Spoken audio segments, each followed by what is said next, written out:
3 نقط للنادي الاهلي في وقتهم، 3 نقط، ولعيبه الاهلي في بيتها ومجلس الاداره قاعد بيتفرج.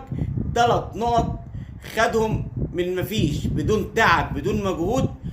عشان كده بنقول شكرا مجلس اداره نادي الزمالك. فادوا مجلس اداره نادي الزمالك استاذ حسين لبيب، او ايه اللي استفادوا الناس اللي طلعت على السوشيال ميديا ودعمت قرار انسحاب نادي الزمالك كقيمه في الكره المصريه قدام النادي الاهلي؟ الزمالك بقى عنده المقدره او عنده الشجاعه ان هو يقدر يكمل وما لعبش الماتش الجاي بتاع سيراميكا.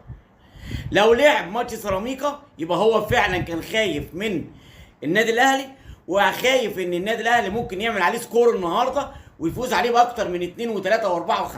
قالت بقدره قادر من تشجيع نادي الزمالك